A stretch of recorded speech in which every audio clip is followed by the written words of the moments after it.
नमस्कार, स्वागत है आपका एग्जाम टारगेट 24 में। इसमें हम बात करेंगे बिहार शिक्षक भर्ती 2.0 जो कि आ गई है भर्ती और आज से ही फॉर्म जो ऑनलाइन होगा।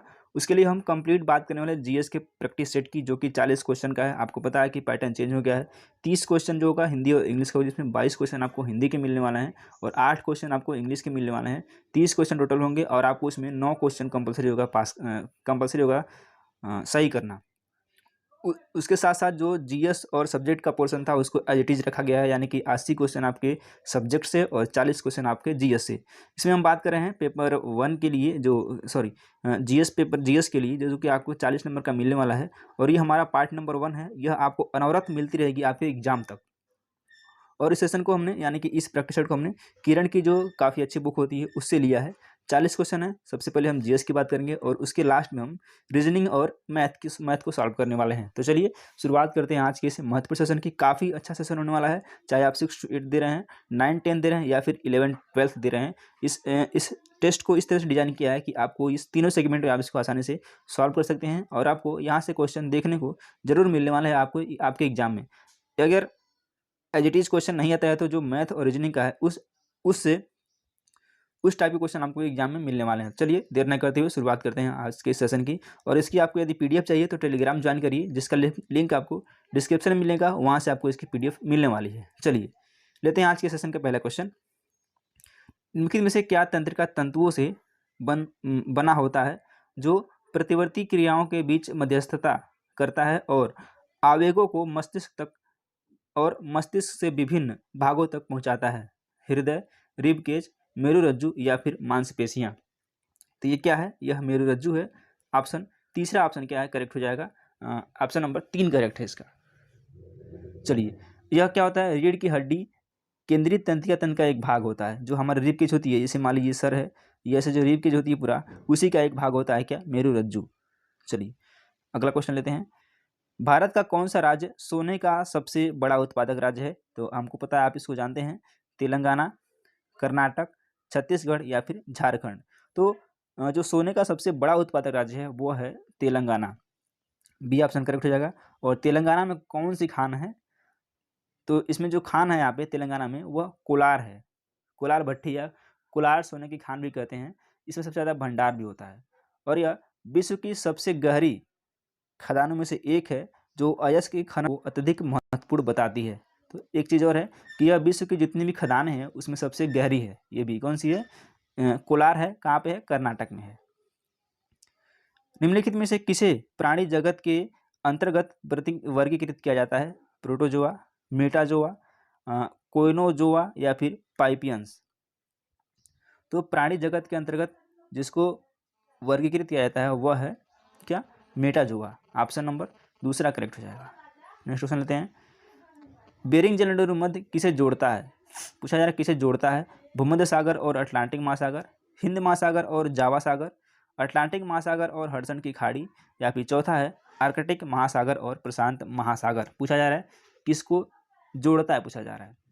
तो देखिए, जो बेरिंग जलंधर मध्य है वह क्या करता है? आर्कटिक महासागर और प्रशांत महासागर को जोड़ता है। लेकिन इसको अलग किसको करता है? यह जो है चुक्की सागर, जो कि आर्कटिक महासागर का हिस्सा है, तथा दक्षिण में बेरिंग सागर जो कि प्रशांत महासागर का हिस्सा है, ये जोड़ता है इसको।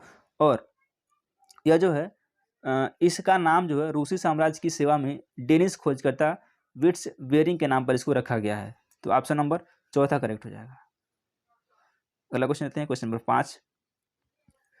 निम्नलिखित में से कौन सी कल्याणकारी योजना की उपलब्धियों को गिनीज वर्ल्ड रिकॉर्ड द्वारा मान्यता प्रदान की गई है? प्रधानमंत्री जनधन योजना, प्रधानमंत्री सुरक्षा बीमा योजना, प्रधानमंत्री कौशल विकास योजना या फिर प्रधानमंत्री कृषि सिंचाई योजना। तो यह योजना कौन सी है? यह योजना है प्रधानमंत्री जनधन योजना। ऑप्शन नंबर 1 करेक्ट है। जो इसकी शुरुआत की गई थी वो शुरुआत की गई थी 28 अगस्त से। 28 अगस्त 2014 को इसकी शुरुआत की गई थी। और जो है इसको गिनीज वर्ल्ड रिकॉर्ड में दर्ज किया गया है कि सबसे ज़्यादा खाता इससे खुला हुआ था। कब से शुरुआत की गई थी? 28 अगस्त 2014 से। ये भी ध्यान रखना है और इम्पॉर्टेंट है, जनधन योजना है ये। पहला ऑप्शन करेक्ट है। ये मैथ है, इसको हम लास्ट में सॉल्व करेंगे। भी मैथ के क्वेश्चन है, उसको हम लास्ट में लेंगे। पहले जीएस को कर लेते हैं, उसके बाद हम मैथ लेंगे, मैथ और रीजनिंग लेंगे। इसके बाद देखिए ये भी मैथ है, ये भी मैथ है। हाँ ये अगला क्वेश्चन लेते हैं, क्वेश्चन नंबर 11 की बात करते हैं। 1912 में सिविल सेवाओं के संबंध में रॉयल कमीशन के गठन के समय वायसराय कौन था? Lord Dufferin, Lord Irwin, Lord Hardinge या फिर लॉर्ड कर्जन? पूछा जा रहा है आपसे कि जो सिविल सेवा के संबंध में जो रॉयल कमीशन के गठन के समय उसमें वायसराय कौन था? तो इसमें जो वायसराय था वो लॉर्ड हार्डिंग था, ऑप्शन नंबर तीसरा करेक्ट है। और लॉर्ड डफरिन की कांग्रेस की स्थापना हुई थी 1885 में, ये भी आपको याद रखना है। तीसरा ऑप्शन इसका क्या है? करेक्ट है। अगला क्वेश्चन, निम्नलिखित में से दक्षिण अफ्रीका की प्रशासनिक राजधानी कौन सी है? केपटाउन, ब्लूमफोंटेन, प्रिटोरिया या फिर डरबन? पूछा जा रहा है दक्षिण अफ्रीका की जो प्रशासनिक राजधानी यानी कि जो एडमिनिस्ट्रेटिव राजधानी है वह कौन सी है? केपटाउन, ब्लूमफोंटेन, प्रिटोरिया या फिर डरबन? तो इसकी जो राजधानी है प्रशासनिक वो है प्रिटोरिया, ऑप्शन तीसरा करेक्ट है, प्रिटोरिया। और यह कार्यकारी राजधानी भी है सॉरी, जी हाँ बिल्कुल। और जो केप टाउन है वो इसकी विधायी राजधानी है और ब्लूम फोंटेन यह इसकी न्यायिक राजधानी है। तो ये आपका करेक्ट ऑप्शन प्रिटोरिया है। अगला क्वेश्चन लेते हैं, प्लास्टिक में निम्नलिखित में से किसका उपयोग किया जाता है? प्लास्टिक में किसका उपयोग किया जाता है, ये आपसे क्वेश्चन पूछा जा रहा है। और देखिए क्या है, ब्यूटेन, एथिलीन, क्रिप्टॉन या फिर अमोनिया? तो पॉलीथीन में एथिलीन का उपयोग किया जाता है, ऑप्शन दूसरा करेक्ट है। और एथिलीन का उपयोग कहाँ कहाँ किया जाता है? देखिए यह विश्व में सबसे महत्वपूर्ण रसायनों में से एक है जिसका प्लास्टिक उद्योग एचपीडी, एलडीपी, पीएस और पीवीसी बनाने में प्रयुक्त कच्चे माल का 60% से अधिक उपयोग किया जाता है। कितना प्रतिशत? 60% से अधिक इसका उपयोग किया जाता है। पीवीसी पाइप हो गया जो हम लोग घर में लगाते हैं, यानी कि प्लम्बर में आता है वो सब लगता है सॉरी, ठीक है। और एथिलीन ऑक्साइड, एथिलीन जो है एथिलीन ऑक्साइड के उत्पादन के लिए प्रमुख फील्ड स्टॉक भी है। तो इससे क्या है? एथिलीन हो जाएगा, दूसरा ऑप्शन करेक्ट है। असम और अरुणाचल प्रदेश 14 की बात कर रहे हैं, को जोड़ने वाला भारत का सबसे लंबा सड़क सह रेल पुल क्या कहलाता है? Godavari bridge, Pamban bridge, Howrah bridge या फिर बोगीबील ब्रिज? तो यह ब्रिज कौन सा है? यह ब्रिज है बोगीबील ब्रिज, चौथा ऑप्शन करेक्ट हो जाएगा। और यह किस नदी पर है? तो यह ब्रह्मपुत्र नदी पर है। ये भी आपसे पूछ सकता है यह किस नदी पर है, बोगीबील पुल या बोगीबील ब्रिज? तो यह ब्रह्मपुत्र नदी पर है, ध्यान रखना है। और यह देश का सबसे लंबा रेल एवं सड़क पुल है, ठीक है, देश का सबसे लंबा और सड़क पुल भी है। और बोगीबील पुल के नीचे की तरफ 2 रेल लाइन बिछाई गई है और उसके ऊपर 3 रेल की सड़क बनाई गई है, 3 लेन की सॉरी, जिसका उद्घाटन वर्ष 2018 में किया गया था। कब किया गया था? 2018 में इसका उद्घाटन किया गया था। चलिए, यदि आप व्याख्या को सुनते हैं और नोट भी कर लेते हैं तो काफ़ी आपके जो है एडिशनल पॉइंट आपके क्लियर होते जाएंगे। अगला क्वेश्चन लेते हैं, निम्नलिखित में से क्या जम्मू और कश्मीर में स्थित है? दाचीगाम राष्ट्रीय उद्यान, पाखल वन्यजीव अभ्यारण्य, वालपक्रम राष्ट्रीय उद्यान या फिर जल्दापाड़ा राष्ट्रीय उद्यान? कहाँ पे पूछा जा रहा है?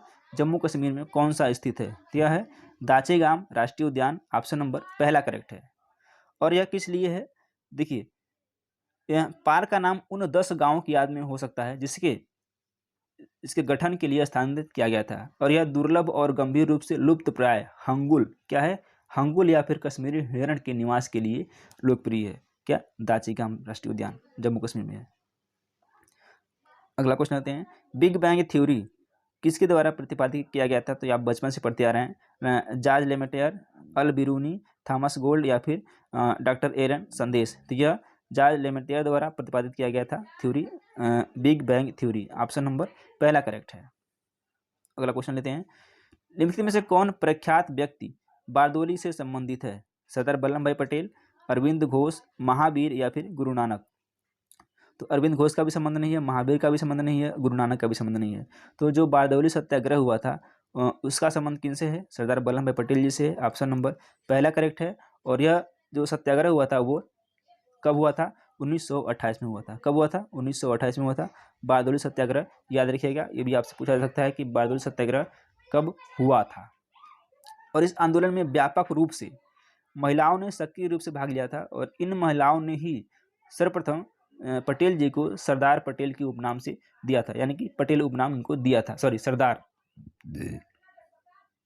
ठीक है, बिल्कुल सही बात है। और महात्मा गांधी ने यंग इंडिया समाचार पत्र में अपने लेखन के माध्यम से इस आंदोलन का समर्थन किया था। किसमें? यंग इंडिया में। चलिए नेक्स्ट क्वेश्चन लेते हैं, ये रीजनिंग संबंधित क्वेश्चन है जिसको हम लोग बाद में सॉल्व करने वाले हैं। अगले क्वेश्चन पे आते हैं। चलिए देखिए, चार महानगरों है दिल्ली, मुंबई, कोलकाता। कौन सा है? दिल्ली, मुंबई, कोलकाता और चेन्नई शहर में आने वाले औसत घरेलू खर्च को ग्राफ में, ये मैथ का क्वेश्चन है, इसको आगे सॉल्व करेंगे हम। ये भी है, हाँ ठीक है। चलिए तेज क्वेश्चन लेते हैं। निम्नलिखित में से कौन से राज्य पाकिस्तान की सीमा से सटे हुए हैं? गुजरात, पंजाब, राजस्थान या फिर हरियाणा। कौन से राज्य पाकिस्तान की सीमा से सटे हुए हैं, क्वेश्चन है। तो देखिए, ये जो है ए यानी कि गुजरात भी है, गुजरात, पंजाब और राजस्थान, ये तीनों सटे हुए हैं। और जो है इसकी लंबाई कितनी है? 3223 किलोमीटर, 3333 है। और देखिए, केंद्र शासित 3 राज्य और एक केंद्र शासित प्रदेश जो है इसके साथ सीमा साझा करता है। तो कौन कौन सा है? आप एक ट्रिक याद करिएगा, पंगुल राज, पहले पंगु था, अब पंगुल राज हो गया है, पंगुल राज। पंजाब, गुजरात, लद्दाख, राजस्थान। कौन सा है? पंजाब, गुजरात, लद्दाख और राजस्थान। तो 4 राज्य इसकी सीमा बनाते हैं, जिसमें 3 राज्य हैं और एक यूटी है। कौन कौन सा है? पंजाब है, गुजरात है, राजस्थान है एवं जम्मू कश्मीर है। तो इसमें कौन कौन सा है? गुजरात भी है, पंजाब भी है, राजस्थान है, लेकिन हरियाणा नहीं है इसमें। तो ए बी सी करेक्ट हो जाएगा, दूसरा ऑप्शन क्या है? करेक्ट है। अगला क्वेश्चन लेते हैं। भट्ठियों जैसे अपेक्षाकृत उच्च तापमान मापने के लिए निम्नलिखित में से किस यंत्र का उपयोग किया जाता है? एमीटर, फ्लक्सीमीटर, पायरोमीटर या फिर बोलोमीटर। तो यह यूज किया जाता है पायरोमीटर का, ऑप्शन नंबर तीसरा करेक्ट हो जाएगा। चलिए अगला क्वेश्चन लेते हैं। भारत के समुद्री मार्ग की पहली बार खोज किसने की थी? पुर्तगालियों ने, फ्रांसीसियों ने, अंग्रेजों ने या फिर डचों ने। किसने किया था? पहली बार खोज किया था किसने? बिल्कुल सही, पुर्तगाली, फ्रांसीसी, अंग्रेजी या फिर डच। ये किया था पुर्तगालियों ने, ऑप्शन नंबर 1 करेक्ट है। और सबसे पहले आया कौन था? तो 20 मई 1498 को। कब? 20 मई 1498 को कौन आया था? वास्को डी गामा आया था। ठीक है, 20 मई 1498 कौन आया था? वास्को डी गामा आया था, ये आपको ध्यान रखना है। देखिए, सबसे पहले पुर्तगालियों ने खोज की थी 1498 को, वास्को डी गामा आया था 20 मई 1498 को, और यह कालीकट में उतरा था। ठीक है, ये आपको ध्यान रखना है। अगला क्वेश्चन लेते हैं। भारत के संविधान के लागू होने के समय, कब? भारत के संविधान के लागू होने के समय इसमें मूलतः कितने अनुच्छेद थे? 396, 392, 391 या फिर 395। तो जब भारत का संविधान लागू हुआ था उस समय 395 अनुच्छेद थे, 12 अनुसूचियाँ थी और 22 भाग थे। 395 अनुच्छेद, 12 अनुसूचियाँ और 22 भाग थे जब भारत का संविधान लागू किया गया था। लेकिन वर्तमान में क्या है देख लीजिए, वर्तमान की हालत, इसका आंसर चौथा करेक्ट है। वर्तमान में जो हालत है उसको देख लीजिए। तो वर्तमान में क्या है? लगभग 448 अनुच्छेद हैं। कितने? 448 अनुच्छेद हैं। ठीक, ये तो हो गया आपका आर्टिकल, अनुच्छेद हो गए। और 12 अनुसूचियां हैं, 12 अनुसूचियां वैसे ही हैं, 12 अनुसूचियां हैं और कितने? 24 भाग हैं, 25 भाग हैं लगभग। ठीक है, तो ये इसका वर्तमान का है। चलिए अगला क्वेश्चन लेते हैं। संघ के मंत्री परिषद में कितने मंत्री शामिल किए जा सकते हैं? किसमें? संघ के मंत्री परिषद में कितने मंत्री शामिल किए जा सकते हैं? भारत के प्रधानमंत्री की इच्छा अनुसार, लोकसभा के कुल सदस्यों का 15%, लोकसभा के सदस्यों की कुल संख्या का 10%, या फिर लोकसभा में कुल सदस्यों का 50%। कितने होते हैं? लोकसभा के कुल सदस्यों के 15% होते हैं, ऑप्शन नंबर दूसरा करेक्ट हो जाएगा। भारत की प्रथम रेलवे यूनिवर्सिटी कहाँ स्थित है? ठाणे मुंबई, बड़ोदरा गुजरात, वाराणसी उत्तर प्रदेश या फिर राउरकेला उड़ीसा में। तो यह स्थित है बड़ोदरा गुजरात में, ऑप्शन नंबर दूसरा करेक्ट हो जाएगा।